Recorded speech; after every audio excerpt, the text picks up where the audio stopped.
श्लोक 7 अध्याय 2 भगवत गीता। व्याख्या।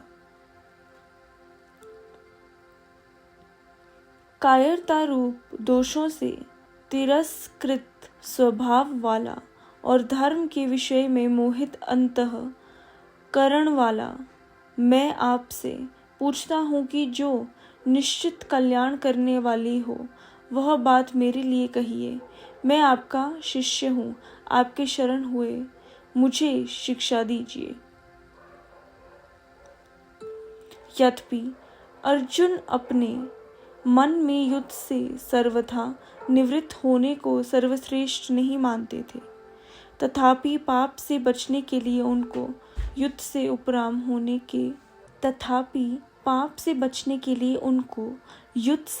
उपराम होने के सिवाय दूसरा कोई उपाय भी नहीं दिखता था। इसलिए वे युद्ध से उपराम होना चाहते थे और उपराम होने को गुण ही मानते थे, कायरता रूप दोष नहीं।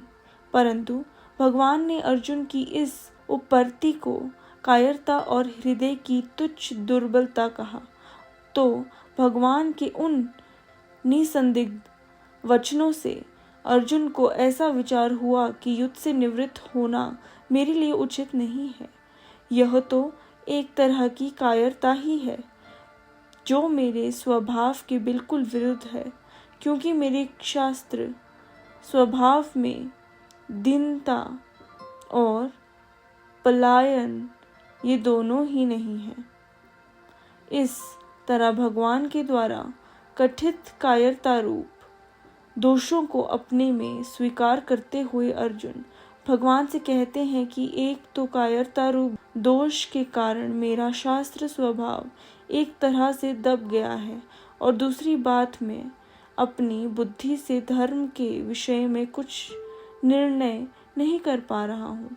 मेरी बुद्धि में ऐसी मूढ़ता छा गई है कि धर्म के विषय में मेरी बुद्धि कुछ भी काम नहीं कर पा रही है।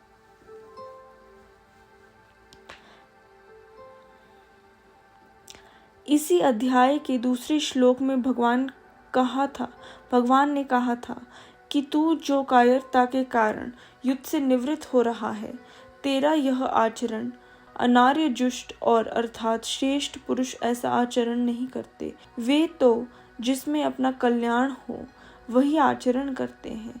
यह बात सुनकर अर्जुन के मन में आया कि मुझे भी वही करना चाहिए जो श्रेष्ठ पुरुष किया करते हैं। इस प्रकार अर्जुन के मन में कल्याण की इच्छा जागृत हो गई और उसी को लेकर वे भगवान से अपनी कल्याण की बात पूछते हैं कि जिससे मेरा निश्चित कल्याण हो जाए, ऐसा बात मेरे से कहिए।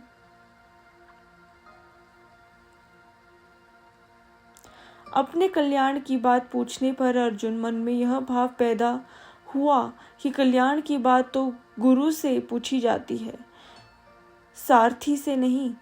इस बात को लेकर अर्जुन के मन में जो रथीपन का भाव था, जिसके कारण वे भगवान को यह आज्ञा दे रहे थे कि हे अच्युत, मेरे रथ को दोनों सेनाओं के बीच खड़ा कीजिए, वह भाव मिट जाता है और अपने कल्याण की बात पूछने के लिए अर्जुन भगवान के शिष्य हो जाते हैं और कहते हैं कि महाराज, मैं आपका शिष्य हूँ, शिक्षा लेने का पात्र हूँ, आप मेरे कल्याण की बात कीजिए। गुरु तो उपदेश दे देंगे, जिस मार्ग का ज्ञान नहीं है उसका ज्ञान करा देंगे, पूरा प्रकाश दे देंगे, पूरी बात बता देंगे, पर मार्ग पर तो स्वयं शिष्य को ही चलना पड़ेगा। अपना कल्याण तो शिष्य को ही करना पड़ेगा। मैं तो ऐसा नहीं चाहता कि भगवान उपदेश दें और मैं उसका अनुष्ठान करूं, क्योंकि उससे मेरा काम नहीं चलेगा।